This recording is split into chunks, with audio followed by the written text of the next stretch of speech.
Good morning, જય શ્રી કૃષ્ણ, રાધે રાધે, જય સિયારામ. હું આવી છું આજે મારા દેરાણી છે એનું ઓફિસમાં છું. એમનું નામ છે સૌ સુજાતા સંજય આફળે. એ મારા દેરાણી છે. હા, મોટા દેરાણી છે, મારા કરતાં નાના છે.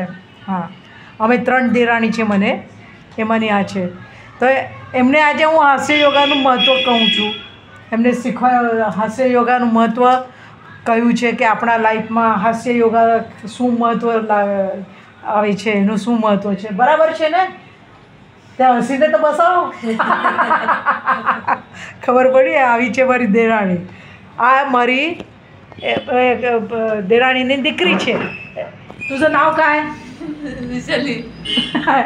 એની સ્માઇલ જો, એને શું શીખવાડવાનું, એની પોતાની સ્માઇલ જ કેટલી મસ્ત છે. वृषाली, हास्य योगाचं महत्त्व असं आहे की तुम्हाला जे ताण तणाव येतो, टेन्शन येतं, ते आपण नुसतं हसलो ना, असं असं जरी हसलो ना आपण, तरी आपलं टेन्शन निघून जातं. त्याचा अनुभव तू घेतलाच आहे, कारण तुझी काकू स्वतःच एक हास्य योगा मास्टर आहे. आपण रात्री केव्हाही हास्य योगा करतो, केव्हाही आपण एकत्र बसलो की आपण आपला हास्य योगा चालू असतो. बरोबर आहे की नाही? हो, सांगितले की आम्ही लोक कधी जमलो तर. काय अनुभव आहे तुझा हास्य योगाच्या बाबतीत?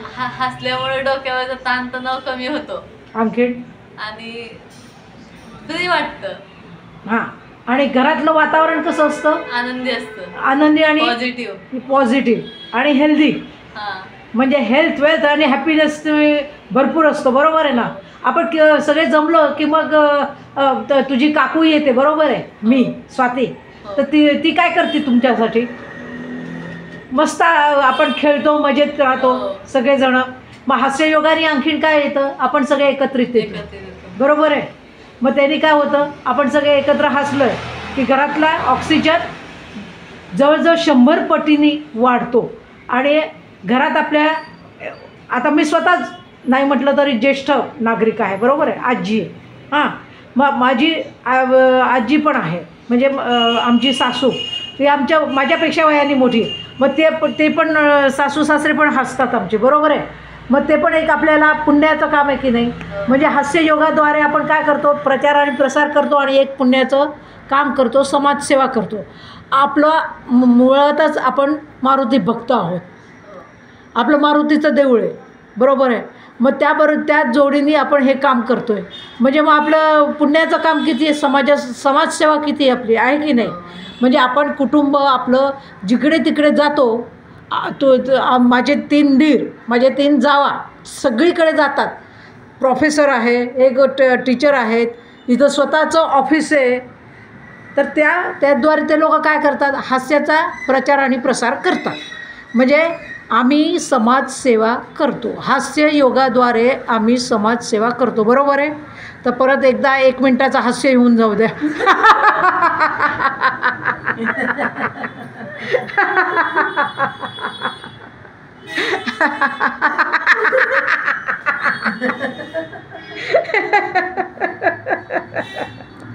लक्षात आलं का तुमच्या की हास्याचं किती महत्त्व आहे आणि किती हे आहे ते? म्हणजे मी कुठंही जात नाही तरीसुद्धा हास्य योगाचा प्रचार आणि प्रसार करते. फक्त तुम्हाला जास्ती मोठा ग्रुप दिसणार नाही कधीच माझ्याकडनं. जिथे पैसे देऊन विकत घेतलं जात नाही, ज्यांची खरंच गरज आहे, ज्यांना हास्याची गरज आहे ना, त्या क्षेत्रातच मी काम करते आणि त्यांच्यापर्यंतच स्वाती आफळे हास्याचा योगा प्रचार आणि प्रसार करत असते. धन्यवाद. चला, जय श्री कृष्ण.